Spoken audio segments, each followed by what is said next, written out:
Okay, it's time to commit. 2024 is the year for prioritizing yourself. Begin your new smile journey with Byte, and you could start seeing results in just 2 to 3 weeks. Just order your at-home impression kit today for only $14.95 at Byte.com. Byte clear liners are doctor-directed and delivered to your door. Treatment costs thousands less than braces, plus they offer financing options, accept eligible insurance, and you could pay with your HSA, FSA. Get 80% off your impression kit when you use code WONDERY at Byte.com. That's BYTE.com. Start your confidence journey today with Byte.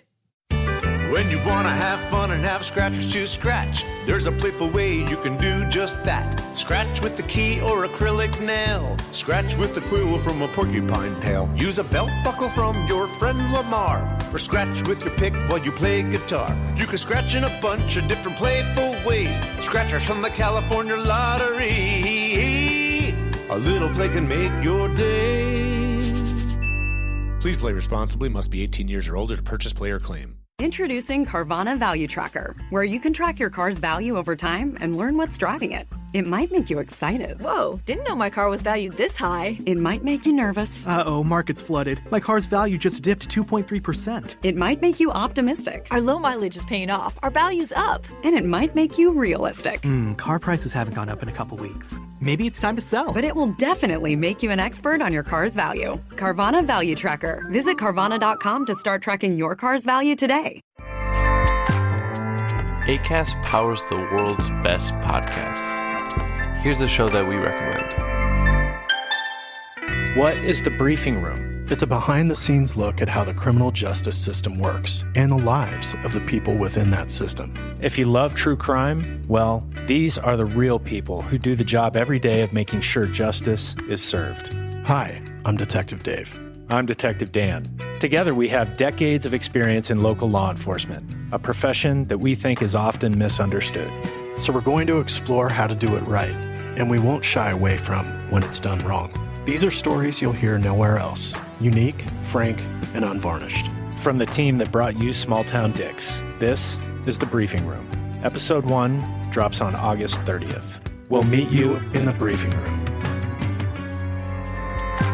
Acast helps creators launch, grow, and monetize their podcasts everywhere.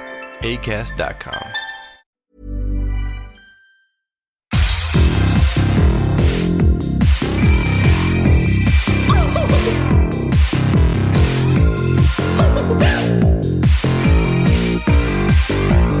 Somebody please think of the children!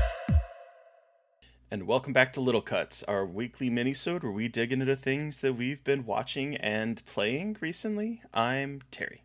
And I am Mary Beth, and this week we are chatting about cryptid found footage, an epic invasion series, a fascinating rape revenge story, a gothic goopy Metroidvania game, a heartbreaking film with apocalyptic consequences, and Terry's comfort comedy. Yeah, Very a excited lot. about that. We have a lot. Part of it is because I had to call off last week because I was under the weather. So, got a lot to talk about, I think, this time. I know. I was like, oh, I finally fucking watched things, but that's okay. Now I just didn't watch as much last week, so I can. There we go. So let's start with cryptic found footage. That sounds really interesting. Yeah, so I have watched some stuff from various festivals over the past couple of weeks, and one of the festivals I had some screeners from was Popcorn Frights, which is in Miami, Florida. They are a great genre festival, and I really enjoy a lot of the programming they have. And one of the films they had this year that I've tweeted about quite a bit and reviewed for Dread Central, found footage film Frogman. Okay, I was wondering if it was Frogman, because you have talked about it on Twitter. I didn't know it was found footage, though. Yeah, so it is a Loveland Frogman found footage movie, and the Loveland Frogman is a frogman who haunts the woods of Loveland, Ohio. It's an incredible cryptid. It's just so good. And it is just like a frog that kind of walks like a dude. Like it's like, I would say humanoid frog, but it's like, it's a frog who just is bipedal kind of. Okay. Yeah, I just yeah, Googled it's like images. exactly what it sounds like. Like it really, like it's mostly frog. They say Frogman, but like it's just a giant walking frog, like a bipedal frog, and so it's like the most ridiculous cryptid. You know what I mean? Like when like some cryptids are kind of scary, like this one, you're like, this is insane. Did you know, by the way, that apparently, because when I Googled searched Loveland Frogman, did you know that Chuck Tingle has written a Tingler about the Frogman? No, but I'm not necessarily surprised. It's called The now I have to Loveland read it. Frogman Gives the Best Accounting Advice and Head I've Ever Gotten. So not necessarily like directly related to this movie, but like a tenuous connection, because this movie asks the question, does Frogman fuck? So like, this found footage movie is directed by Anthony. Yeah, you are actually. So Anthony Cousins directed this, and Anthony Cousins has done like a bunch of short films that have been all over the festival circuit. They're like usually what he usually does. Like, so he did some of the cinematography in Scare Package. He's done he directed The Night He Came Back Again, Part 6, The Night She Came Back, in Scare Package 2. Scare Package, he did The Night He Came Back Again, and then also did Every Time We Meet for Ice Cream, Your Whole Fucking Face Explodes. I don't know if you've seen that before, but no. He's done like a lot of like, what he does is like horror comedy taken to like a terrifying extreme a lot of the time. So it's like ridiculous, but also kind of scary. So it's this really interesting kind of balance that he hits with his like the horror and the silliness of it all. And so that translates really well into this movie, which is, I've compared it a couple times to Willow Creek, Bobcat Goldthwait's Bigfoot movie, because it's like three friends are going and making a documentary because one of the friends, when he was younger, captured actual footage of the Loveland Frogman. Everyone says it wasn't real, and he's been obsessed with this since he was a kid. Now he's an adult and wants to finally capture more proof that the Frogman is real, and brings 2 of his friends along for the ride. And it's this really interesting look at the town of Loveland, Ohio, and like the commerce that surrounds it, and how this town has become like so kind of defined by the creature. And it's got that kind of that Blair Witch Project vibe at the beginning when they're interviewing locals and things like that. And then they start getting into the really weird shit. And then really awesome practical effects come into play. And there's some really cool, goopy, crazy, weird shit going on in it. And I was really, really surprised by it because, again, like, found footage movies don't do creatures a lot because of budget limitations, but this did creature effects really well, especially for such a small scale and probably pretty low budget movie. It was really fucking cool. It's gonna, it's found footage and it's a little bit slow at the beginning because it's that kind of found footage format, but I think it starts picking up much quicker and they show more of things happening rather than it being like one scary moment and then it's all over. Like, it's got a pretty nice extended third act where there's a lot of crazy shit happening. Yeah, so I'm a big fan. Yeah, I think it had its world premiere at Popcorn Frights. I think it's going to start hitting the festival circuit now. I don't know where else it's playing next. But yeah, keep your eyes peeled for that because it's really... I enjoyed it quite a bit. Hell yeah. That sounds really interesting and fun, I have to say. Yeah, that's the thing. It's like, it's fun and creepy and funny, and it's like, I'm not the biggest horror comedy person, but like this one, I wouldn't call it a horror comedy necessarily. Because it's like mostly, I don't think it's that as funny, but it's definitely like playing at that line really well. So okay. But I now want to hear about this epic invasion series. Yeah, so I had been meaning to watch this for a while, and with the second season now playing on Apple TV, I sat down to watch the first season of Invasion, which is Apple TV's big budget, multi-continent alien invasion series that follows. It feels like a disaster movie spread out over 10 episodes, but it's following like people in different areas. So we have this family in the United States who are going through some marital problems. He's cheating on her. She just finds out the night that shit starts to hit the fan, and so she and her husband and her 2 kids end up fleeing. We're following a military guy over in the Middle East, I want to say Afghanistan, but I can't honestly remember, who was fighting with his unit and got separated, and so he's stuck in a foreign land while the shit is hitting the fan. We're following this group of kids that were on a school bus in the UK and end up careening down into a ravine or a quarry and are stuck there when shit hits the fan. And then we're also following a Japanese communication specialist and her secret girlfriend who is an astronaut and up in the space station when shit hits the fan and they lose contact with the space station. And so we're sort of piecing together what's happening. And it's a little slow. I would say the first season is a little slow in spots, but there's some really cool character moments. And there's one episode in particular. It's episode, I want to say 6, called Home Invasion, in which it is a 30-minute episode. That's one of the things I like about television shows when they can play with time restraints, because like typically most of the episodes in this are like 48 to an hour. And this one is like a short 33 minutes, and it is literally family stuck in a house while this alien is marauding through, and they have to be really quiet. And it is an intense 30-minute episode of them basically struggling to survive and escape this alien that is tracking people through sound. And the alien designs in this are gnarly. They look kind of like an ink blot meets like a daddy long leg. Like the legs just sort of shoot out and it like moves like a creepy ink blot spider thingy. It's really weird. It's a really interesting show. I'm really excited to see season 2 because I hear season 2 kind of fixes sort of the pacing issues. But I really enjoyed this first season. I was surprised at how much I enjoyed it because it was getting sort of like middling reviews. And I do think the start is a little slow, but where it gets to is really fascinating. And I can't wait to see where it's going to go in a second season.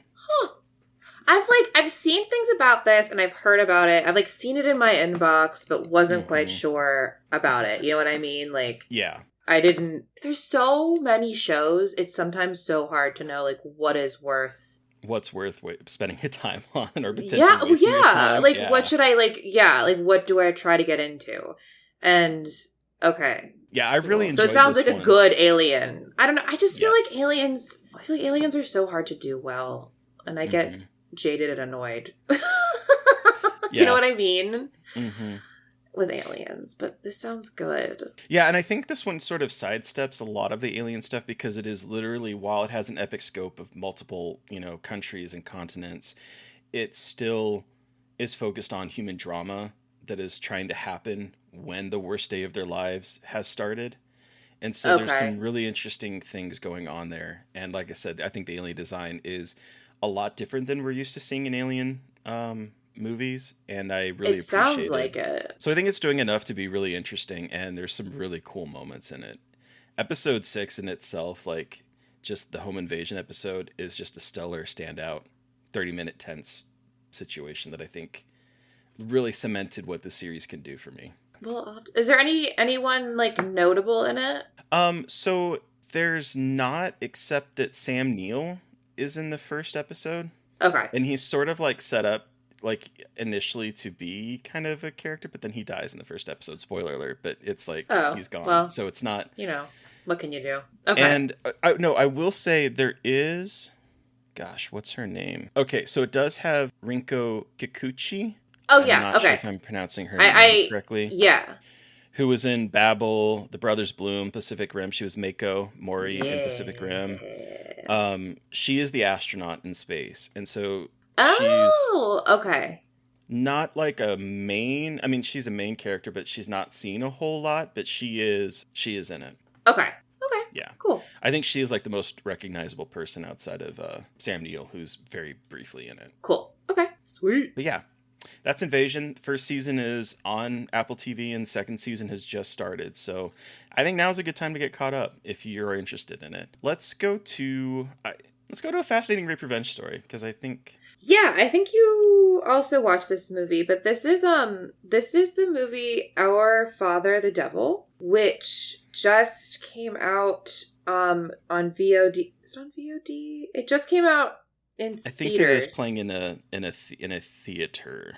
I think it is. Yeah. playing... Okay. So it has an exclusive theatrical run right now. I think it's coming to digital soon.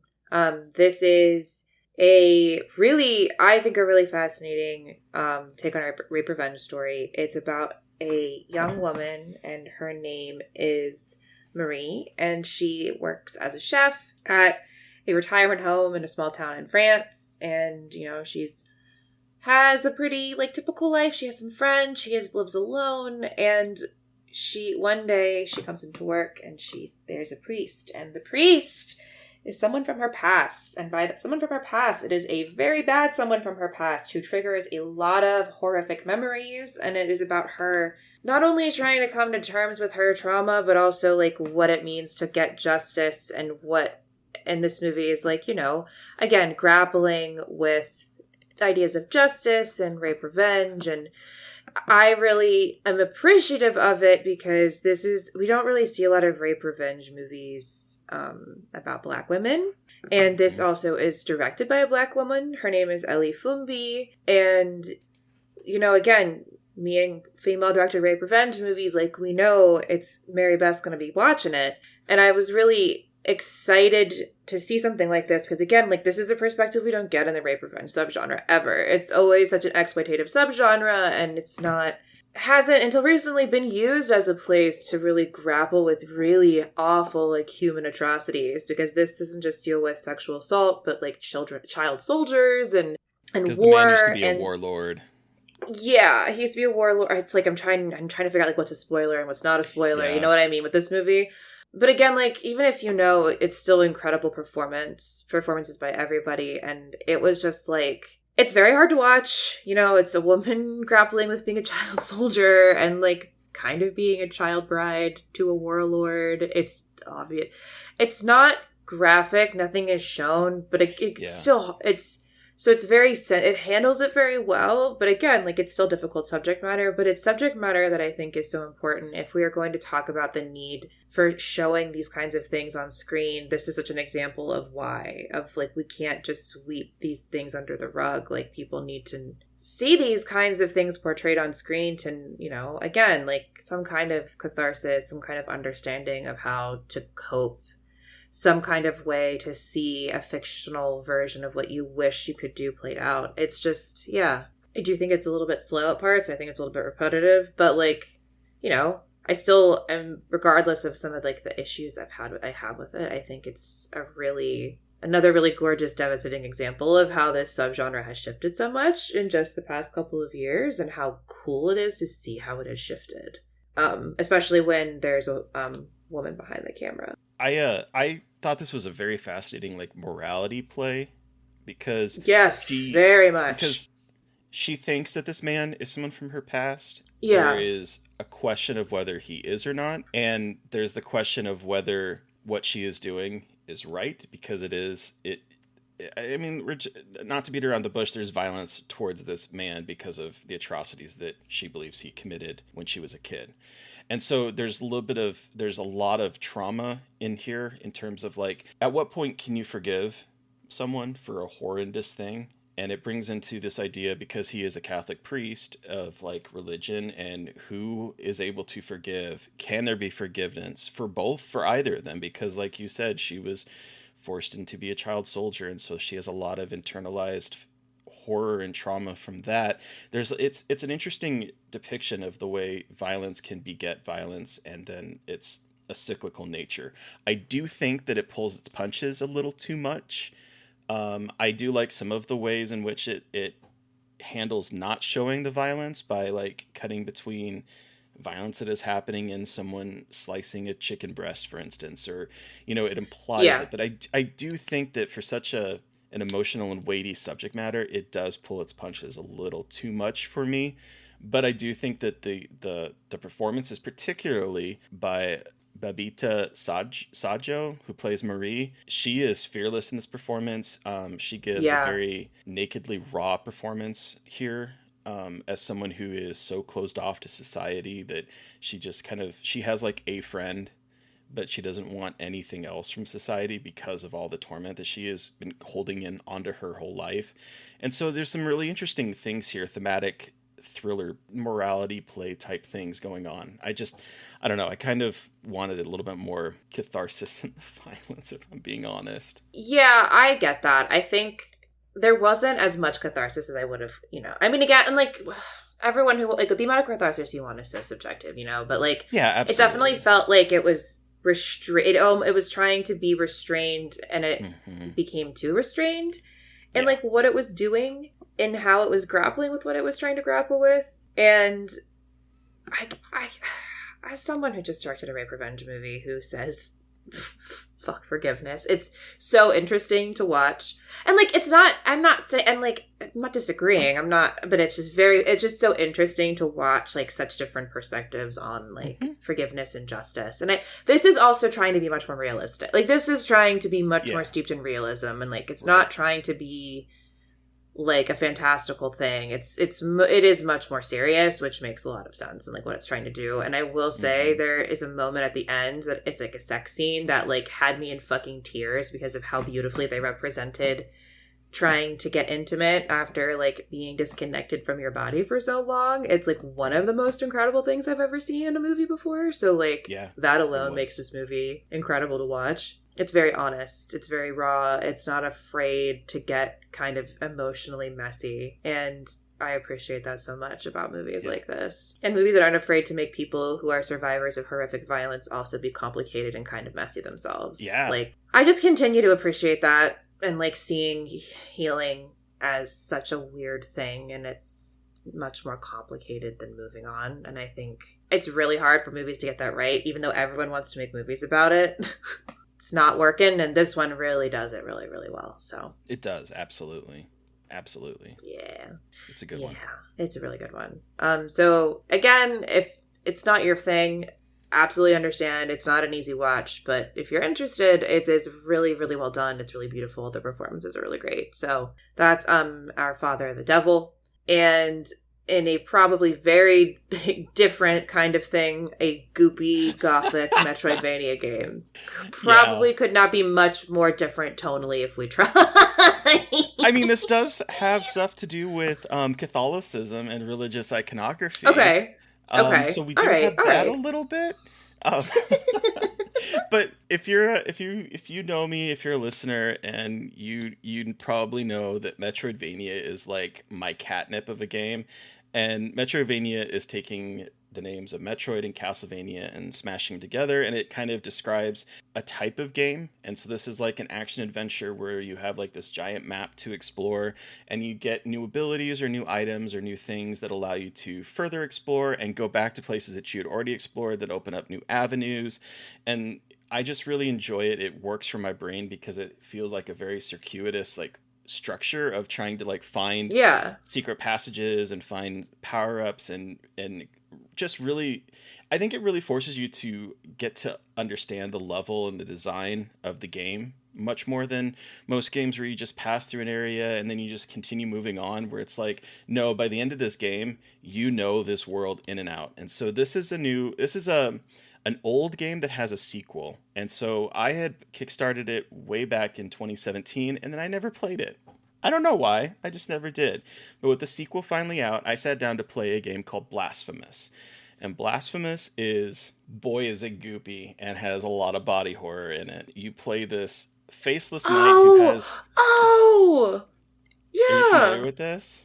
Yes, I want to play this so bad. Yeah, so like it is the bosses in this, like there is one in which this giant baby is being held by a creature, and there's this giant worm, and the baby is crying, and it's gnarly. This game is a nightmare fuel of monster design. You're playing this character that has this giant cone for like a helmet that is wrapped in barbed wire. He's called the Penitent One. There's like so much religious iconography. It's highly influenced by Roman Catholicism, the iconography of such, Holy Week in Spain and Spanish culture, particularly that of Andalusia. Oh,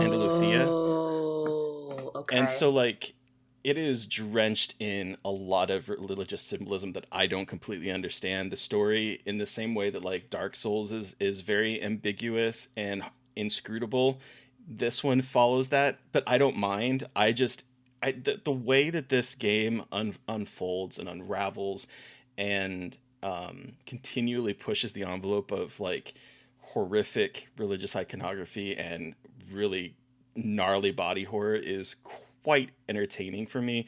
There's this one character who upgrades your like healing item, and if you bring him stuff, and as the game progresses and you continue to feed him this stuff, like this other body is literally growing out of his body on the ground as he gets more and more deformed by helping you out. And that's just like the tip of the iceberg in this. There are some sites in here that I'm just like, what the fuck am I staring at? And it's a Metroidvania game, and it's incredibly gothic. It's pulling from Bloodborne and Dark Souls, as well as like Castlevania type games. It's really good, and I'm very excited to sit down and play the sequel. Okay, where are you playing it? I'm playing it on Steam, but it is out on Windows, Switch, PlayStation 4, Xbox. Oh, it's on Switch. Okay. Yeah, and the sequel, Blasphemous 2, just came out last week. Okay. And is also on Windows, Switch, PlayStation, and Xbox. And I'm looking forward to it. So it's everywhere. And it's really good. It's really good. And Okay. I really recommend it for horror fans that like to play video games because it is gnarly. Okay. Yeah, I've seen especially like the barbed wire clown hat man. I have seen him in a bunch of places. I mean, he's very striking. Like it's a very pictures. striking Yeah, image. exactly.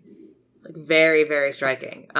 So he's very, yes, I've seen him and I was like, this game looks very much like my shit. It's a little difficult, but it's not impossible. I get frustrated easily. I'm not games, surprised. It's hard, but it's not frustrating. Throw your game across the room hard. Okay.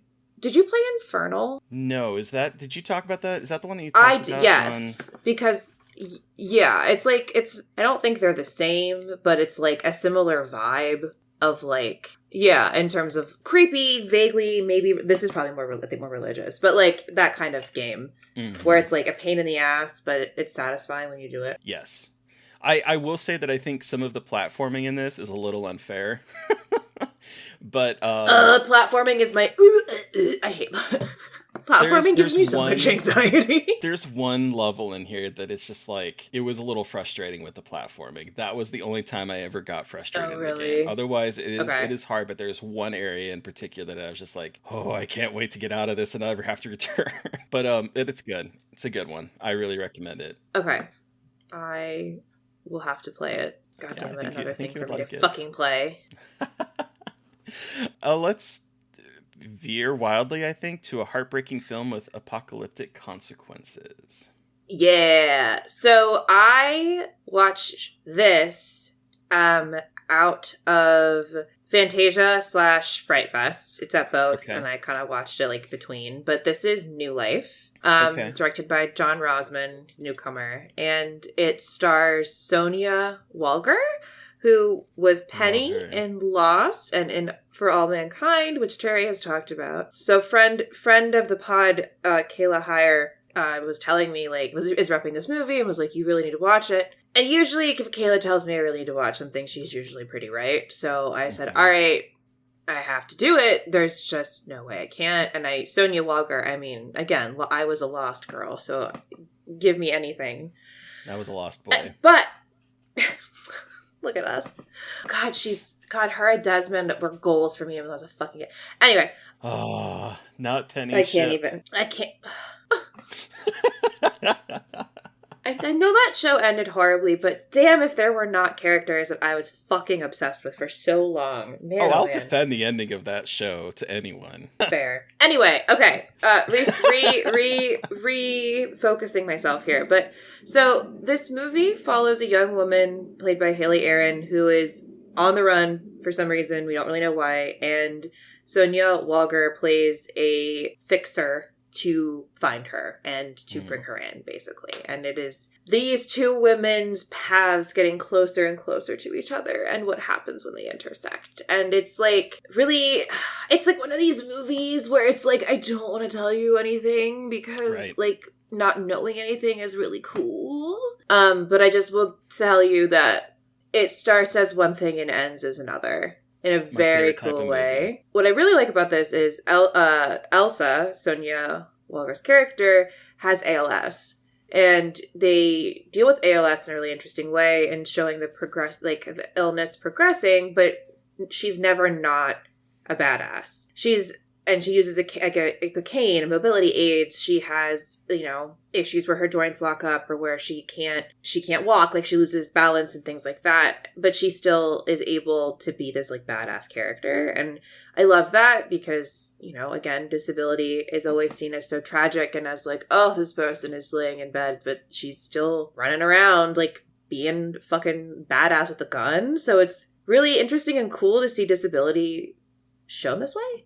But also talking about like people considering suicide with a disability and like that being honest about that, especially when you have a degenerative illness like ALS, which, is really awful and terrible. And it's a really this movie uses that in a really fascinating way to parallel what's going on with the younger woman and saying a lot about how desperately we want control over our bodies and also our obsession with bodies. And it's really, really good. And I know it's like hitting festivals. I really want people to see it because it's really good. And there's like a comp I have for it that spoils it, but it's a really good comp. And I can't wait for people to see it because I want to tell everyone what it is. Yeah. Don't you hate that? Yeah, so it's like debating about talking about it, but I still want to talk about it. I know it's like super vague, but like I just want people to like have it in their minds and on their radars because I definitely want to see this one too. That's how we get the words out because it's really good.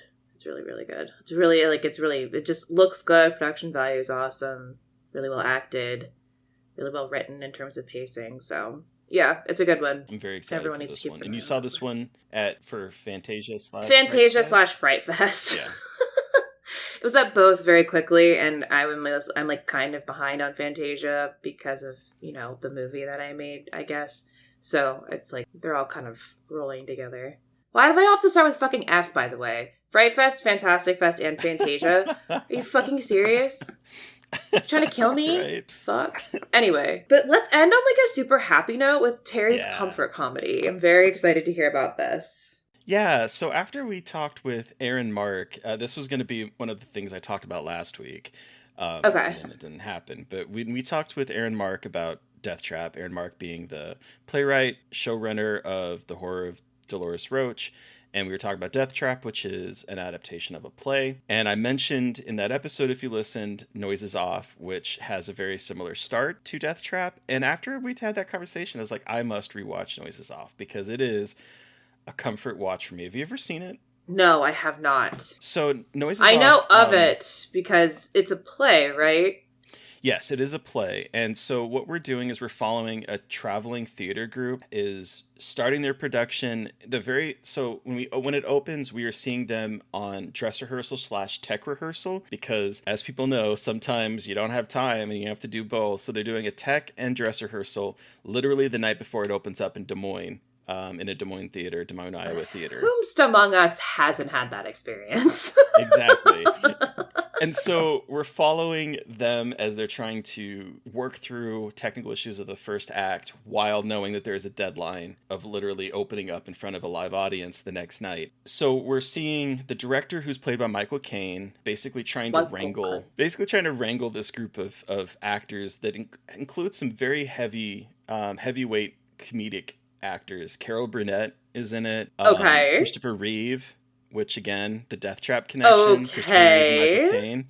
John Ritter is in it. Oh my god. And then there's some other people that I can't remember their names. Oh, Julie Haggerty is in it. So there's like a lot of really big comedic people in this show. And so it's split into 3 acts. The first act is them trying to do their tech rehearsal and seeing everything kind of fall apart in front of the screen. Okay. The second act is months down the road where we've seen their relationships devolve between them and they're kind of at each other's throat, but we are watching it from behind the stage. So we're not seeing what's happening on the stage. We're seeing everything that is happening behind the stage. And I think that is so fascinating. So we're seeing everyone trying to be quiet while the acting is on stage. Oh, but people, I love that. Yes, but people are literally, like, people are cheating on each other. People are like hitting the bottle. And so we're seeing this. So we're seeing like them at each other's throat and literally falling apart.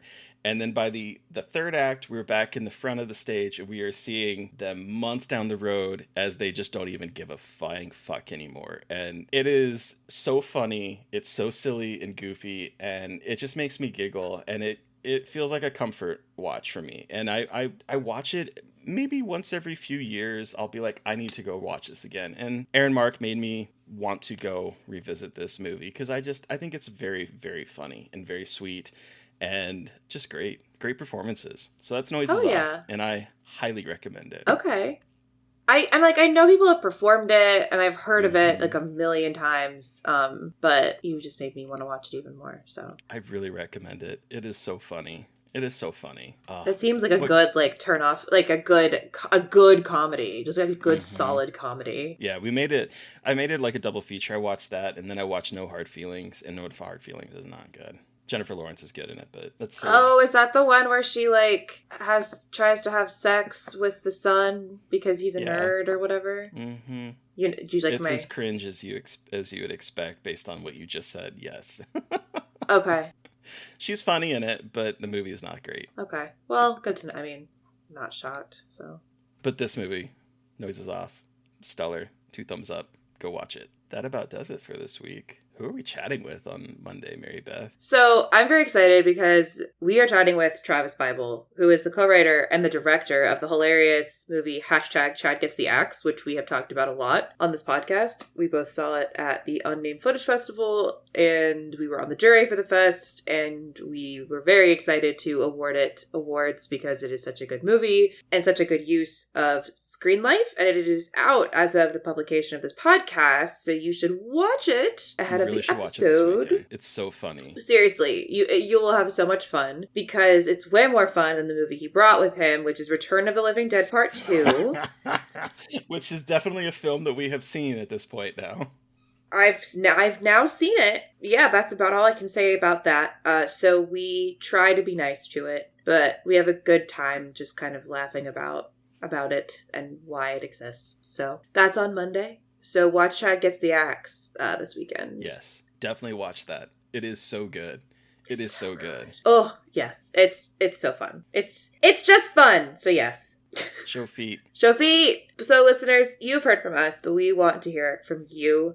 Did you watch something or play something that we talked about this week and have thoughts? Do you have suggestions for things we should be covering? You should let us know by sending us an email at scarredforlifepodcast@gmail.com, or you can reach out to us directly on Twitter. I am at MB McAndrews. And I'm McGailey Dreadful. And of course, don't forget to follow the podcast on Twitter at Scarred Podcast. We are also on Blue Sky at Scarred Podcast and on Instagram at Scarred for Life Podcast. We know that people are migrating to different platforms. We are also there, so you have no excuse not to follow us wherever you decide to land. And please don't forget to... Exactly. Please don't forget to review, rate, and subscribe if you haven't. It has been a moment since we have gotten a review. It would be really nice to see a new one up because it does help with the algorithms. Unfortunately, we live in this time where that's how you find things. So I really appreciate if you'd go out there and review our show or give it a rating on Spotify and iTunes. And if you want to help support us, we are on Patreon. Thank you to Eric Power for our artwork. Thank you to Sean Keller for our music. Thank you everyone for listening. Please stay safe out there. Most importantly, stay creepy. And until next time. Won't somebody please think of the children?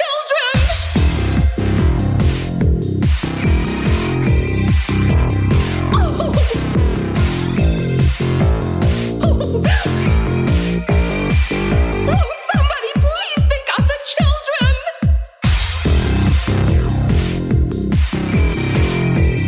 Oh.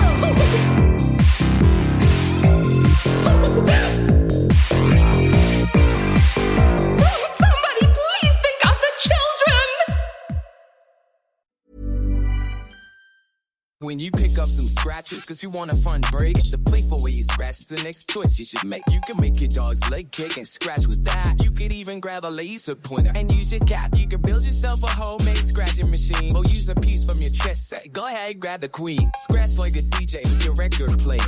A cactus could scratch off that scratchable layer. Cause when it comes to scratching, there's a million playful ways. Thanks to scratchers from the California Lottery, a little play can make a day.